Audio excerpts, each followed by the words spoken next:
Peringatan menyambut tahun baru Islam 1432 Hijriah dengan tema berzikir untuk kejayaan NKRI juga digelar di Masjid Istiqlal, masjid terbesar dan megah di tengah kota Jakarta.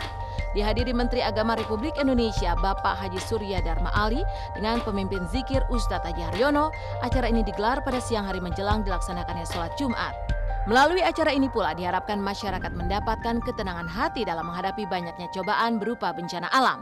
Karena sebenar-benarnya dialah penguasa tunggal atas alam semesta. Dengan banyak berdoa, memohon kepada Allah serta terus berzikir, melakukan istighosa atau bermuhasabah, sungguh kita telah melakukan hijrah total yang membawa hati kita pada kebaikan.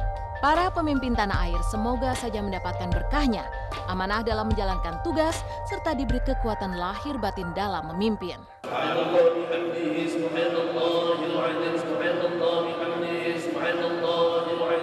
Zikir adalah merupakan perintah Allah, ya ayyuhalladzina amanu dzkurullaha dzikran katsiran, wahai orang yang beriman, sebanyaklah berzikir kepada Allah. Jelas ini adalah perintah Allah bagi orang yang beriman. Pantaslah Bapak Ibu sebagai orang yang beriman melaksanakan berzikir kepada Allah. Bahkan Rasul pernah mengatakan, barang siapa yang mau melaksanakan berzikir kepada Allah, siapa orang yang melakukan berzikir kepada Allah, karena makmuran Allah akan dijamin kemakmurannya oleh Allah. Oleh karena itu Bapak Ibu,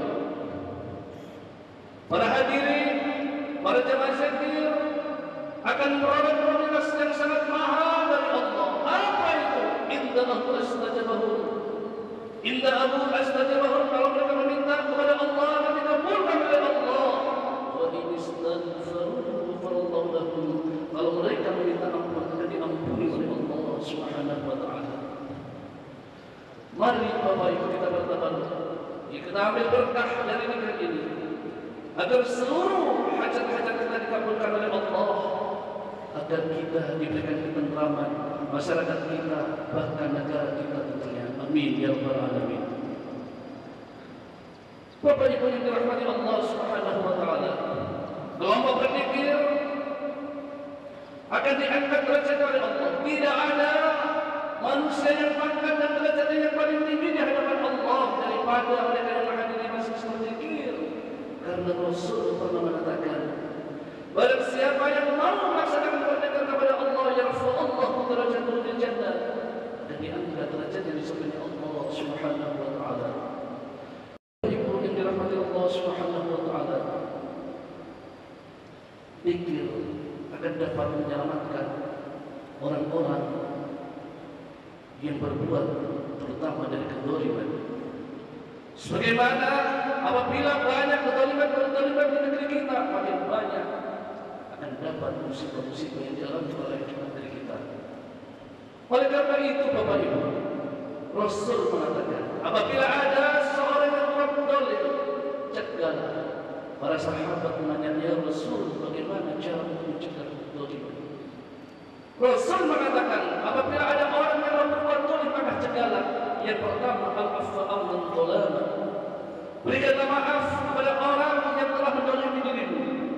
Yang kedua adalah iktimat kharoma. Berikanlah sesuatu pada dia dan janganlah mengharapkan kebaikan dari dia.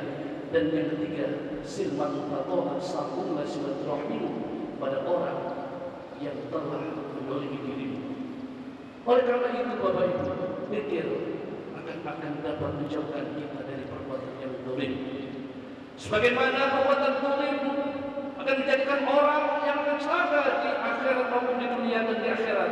Sebagaimana Rasul pernah mengatakan kepada para sahabat-sahabat, wahai para sahabat-sahabat, atadruna man al-muflis? Tahukah kalian bahwa nanti akan ada orang yang bangkrut?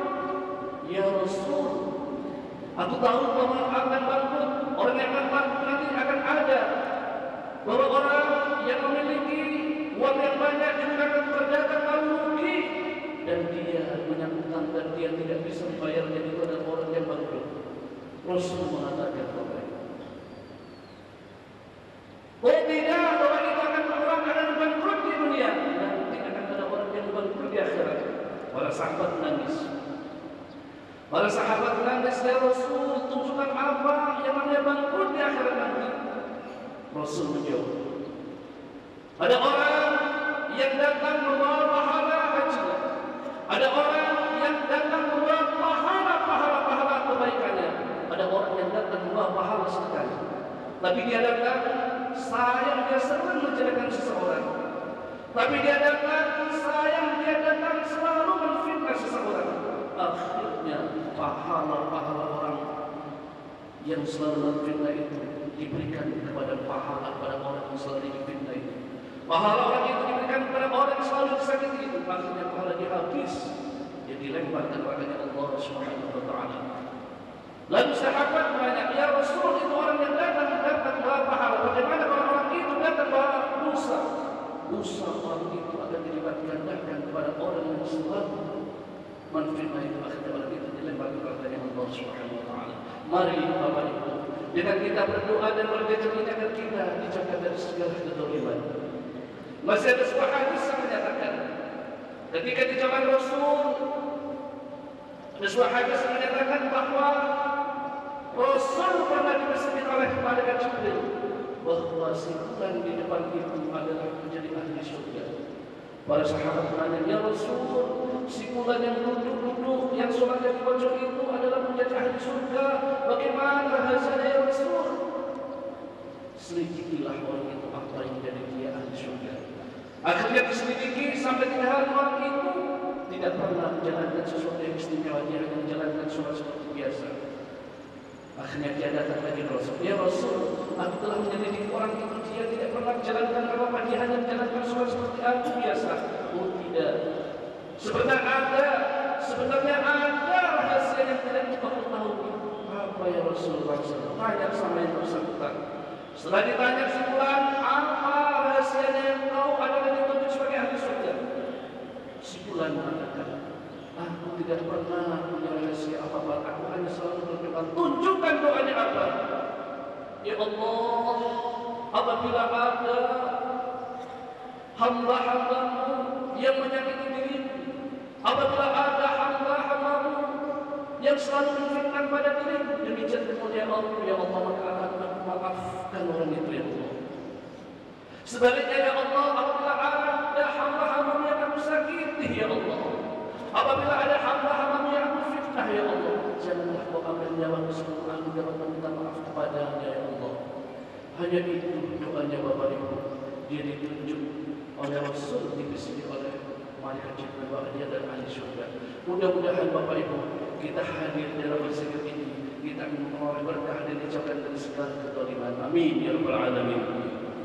Bapak Ibu yang dirahmati Allah Subhanahu wa taala, Allah memerintahkan para malaikat-malaikatnya untuk mencari kelompok yang berzikir kepada Allah. Setelah bertemu para malaikat itu, berkelompok berzikir ditemukan. Lalu malaikat ditanya oleh Allah, wahai para malaikat-malaikat, saat ini kalian berada di mana? Lalu Allah tahu sesungguhnya para malaikat berada di mana. Para malaikat menjawab, ya Allah, saat ini aku berada di tengah hamba-Mu yang mereka sedang menyebut pujian-pujian-Mu. Ya Ar-Rahmin Ar-Rahman, Ya Ar-Rahmin Ar-Rahman, Ya Ar-Rahmin Ar-Rahman. Allahumma bihamdika al-Fatiha wa nasabbu al-Fatiha wa bi